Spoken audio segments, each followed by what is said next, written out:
नमस्कार साथियों मैं आपका साथी सूर्य यादव। साथियों, सूर्य गाथा की सीरीज में आज मैं पूरे भारत की एक महान सुपुत्री, महान सपूती की, एक महान लेडीज के बारे में बात करना चाहता हूँ। एक महान क्रांतिकारी महिला के बारे में बात करना चाहता हूँ। वो किसी परिजय की मोहताज नहीं है। तो आज की सूर्य गाथा में आज की कहानी उन्हीं की है। उनका नाम है दुर्गा देवी, जिनको इतिहास में, भारत के इतिहास में दुर्गा भाभी के नाम से प्रसिद्ध है। साथियों, आप इनके बारे में सुनना, मेरे बहुत कम साथियों को इनके बारे में पता होगा। इनकी क्या हिस्ट्री रही है, क्या इतिहास रहेगा, इनके बारे में जान के आपको जरूर गर्व का एहसास होगा। आपको एक हिंदुस्तानी होने पे गर्व होगा और आपको ये भी पता लगेगा कि अपने देश में ऐसी ऐसी महिलाएं भी हुई है।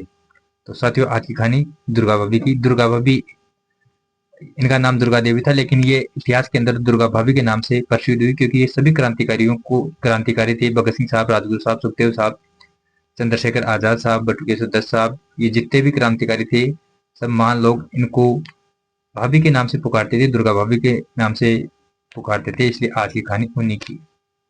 साथियों, दुर्गा भाभी का जन्म 7 अक्टूबर 1907, ये भगत सिंह साहब के जन्म के समकालीन थी। का जन्म शाहजहादपुर में हुआ, जो वर्तमान में यूपी के अंदर पड़ता है। यूपी के अंदर इनका जन्म हुआ। इनके पिताजी का नाम था पंडित बाकी बिहारी लाल जी। ये एक ब्राह्मण फैमिली से ताल्लुक रखते थे और इनके पिताजी वहीं पे कलेक्ट्रेट में क्लर्क थे, यानी अच्छी पोस्ट पे थे। इनके नाना जी थानेदार थे और इनके जो दादा थे वो इलाके के बड़े जमींदार थे। कहने का मतलब ये एक तरह से पूरे संपन्न परिवार से थी।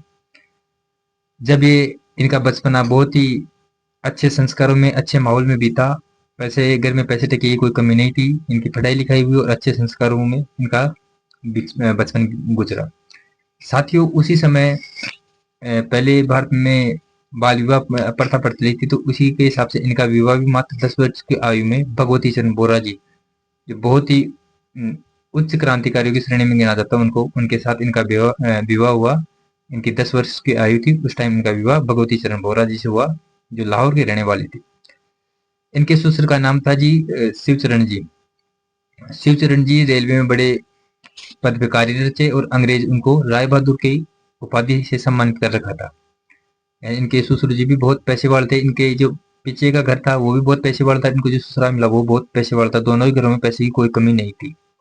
शिवचरण जी को अंग्रेजों की, इनके ससुर पे अंग्रेजों की विशेष दया थी, तो अंग्रेजों ने इनको राय बहादुर की उपाधि से सम्मानित कर रखा था। वहीं इनके पति जो भगवती चरण बोरा जी थे वो अंग्रेजों के खिलाफ थे। वो अंग्रेजों को गलत मानते थे। वो अपने अंग्रेजों को अपने दुश्मन मानते थे इनके पति। और वही विचारधारा दुर्गा भाभी की थी। वो भी अंग्रेजों के, मतलब, बुरा मानती थी अंग्रेजों को। अंग्रेजों से नफरत करती। इनको पता था कि अंग्रेज अपने देश में क्या क्या कर रहे हैं। वो कुछ ही लोगों थे जिनको सपोर्ट करते थे।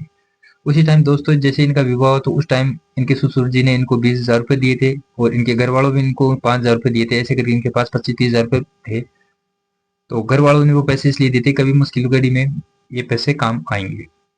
तो इन्होंने उस पैसों को संभाल के रख रखा था। साथियों, 1920 में जब इनका ससुर जी का देहांत हो गया, उसके बाद में ये और इनके पति भगवती चरण जी पूरे तन मन से अंग्रेजों के खिलाफ काम करने लग गए। पहले तो ससुर जी का डर था क्योंकि ससुर जी को अंग्रेजों ने राय बहादुर की उपाधि दे रखी थी, तो ज्यादा कुछ कर नहीं पाते थे। उसके बाद ये परोपर रूप से दुर्गा भाभी जी और उनके पति भगवती चरण बोरा जी पूरी तरीके से क्रांतिकारियों के साथ, उनके क्रांतिकारी कार्यों में लग गई। साथियों, मैं कभी भगवती चरण जी पे एक शायद नेक्स्ट वीडियो बनाऊंगा। ये बहुत ही उच्च आदर्श वाले क्रांतिकारी थे, ग्रेट फ्रीडम फाइटर थे। मैं इनके बारे में आपको जरूर बताऊंगा। ये भगत सिंह साहब के समकालीन थे, इनके दोस्त थे। उनके बारे में एक अलग से चैप्टर में अलग से वीडियो बनाऊंगा। आज का वीडियो सिर्फ दुर्गा भाभी जी का है। साथियों, आपको पता होगा जब 1928 में सैंडर्स का वध हुआ था, 28 मई 1918 में सैंडर्स की हत्या हुई थी, जो भगत सिंह साहब ने, राजगुरु जी ने, सुखदेव जी ने, चंद्रशेखर आजाद ने सबने मिलकर की थी। उस टाइम भगत सिंह साहब को, यानी लाहौर से बाहर निकालने का काम दुर्गा भाभी जी ने किया था। वो सब के साथ सबको पता है कि उसमें दुर्गा भाभी जी भगत सिंह साहब की वाइफ बनी थी और राजगुरु जी नौकर बने थे भगत सिंह साहब के, और दुर्गा भाभी का बच्चा बन के ये उस हिसाब से निकल गई थी। तो भगत सिंह साहब को लाहौर से निकाल के, कहने का मतलब कलकत्ता पहुंचाने में दुर्गा भाभी का बहुत तगड़ा योगदान था।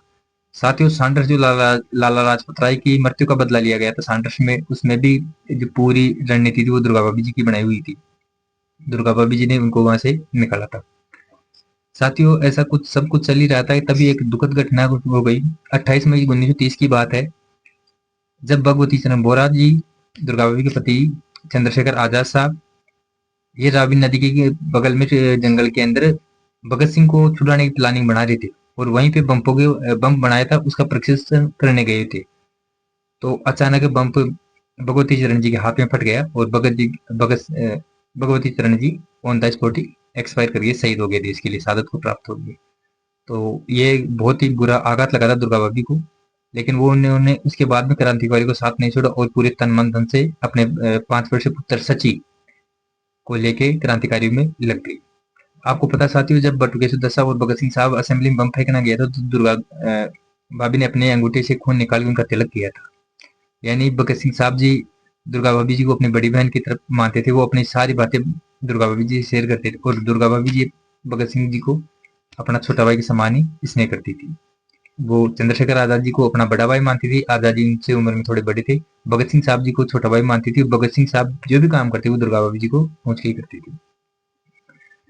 उसके बाद में कई प्रोग्राम चलते रहे। उसके बाद में 9 अक्टूबर 1930 को दुर्गा भाभी जब भगवती चरण जी का देहांत हो गया, उसके बाद में दुर्गा भाभी जी ने वहीं के गवर्नर थे हेली, उसके ऊपर पिस्टल से फायर भी कर दिया था, लेकिन गवर्नर बच गया और एक पुलिस अधिकारी घायल हो गया था। उसके बाद में इनको गिरफ्तार कर लिया गया, इनको जेल भी जाना पड़ा, इनको कई यातनाएं दी गई और इनका काम होता था क्रांतिकारियों की जो भी जानकारी एक जगह से दूसरी जगह पहुंचाना, हथियारों को एक जगह से दूसरी जगह पहुंचाना, क्योंकि उस टाइम क्या लेडीजों पे इतनी गहराई से चेकिंग नहीं की जाती थी। जो क्रांतिकारी आदमी होते हैं उनके ऊपर तो बहुत कहने में आवश्यकता होती थी, लेकिन लेडीज पे कम होती थी। उसी का फायदा उठाकर भाभी जी क्रांतिकारियों की सहायता करती थी। और ये जैसे घर से भी संपन्न थे और ससुराल से भी संपन्न थे, तो उन्होंने अपने कहने का मतलब पूरा पैसा टका सब कुछ ही क्रांतिकारियों पे खर्च कर दिया। जो भी इनको मायके से मिला था, ससुराल से जो पैसा मिला था, वो सारे पैसे इन्हीं के ऊपर खर्च कर दिए। कभी ऐसा समय नहीं था, ऐसा कोई समय नहीं गया होगा मेरे हिसाब से, या ऐसा कोई क्रांतिकारी नहीं बना इनके समकालीन जो दुर्गा भाभी के हाथ से रोटी खाई नहीं हो उसने। सब दुर्गा भाभी के पास ही खाना खाते थे, यही क्रांतिकारियों को पूरा खाने पीने की रहने की सारी व्यवस्था दुर्गा भाभी जी करती थी।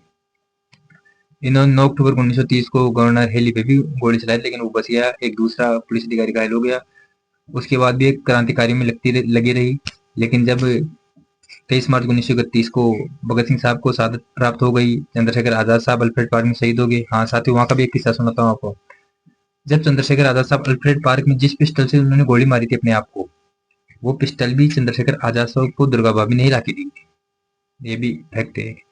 इसके बाद भी क्रांतिकारी में लगी रही। कई बार जब सब क्रांतिकारी एक्सपायर हो गए तो कई बार अंग्रेज इनको गिरफ्तार कर लेते, इनको नजरबंद कर लेते और ऐसे ही चलता रहा।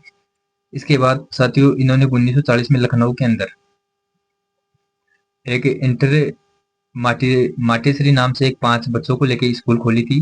वो स्कूल आज भी चल रही है और आज उसका नाम है माटेश्वरी इंटर कॉलेज लखनऊ कर दिया गया है। आज भी उसमें हजारों बच्चे बच्चियां पढ़ रहे हैं, शिक्षा प्राप्त कर रहे हैं। पहले ये विद्यालय दुर्गा भाभी ने खोला था 5 बच्चों के साथ में। उसके बाद 14 अक्टूबर को इनका देहांत हो गया गाजियाबाद में, और ये हम सबको छोड़ के सभी क्रांतिकारी भाइयों के पास, अपने पति के पास चले गए। साथियों, ये आपको मैंने जल्दी समझाने की कोशिश की है। नहीं, दुर्गा भाभी जी की हिस्ट्री बहुत तगड़ी है, बहुत गर्वशाली है। इन्होंने शायद इतिहास में कोई ऐसा उदाहरण मिलता होगा जिसमें पति पत्नी ने दोनों ने अपने देश के लिए शहादत को प्राप्त होगी, लेकिन ये हिस्ट्री दुर्गा भाभी जी की थी। ठीक है साथियों, नमस्कार, जय हिंद, जय भारत, जय भगत सिंह साहब।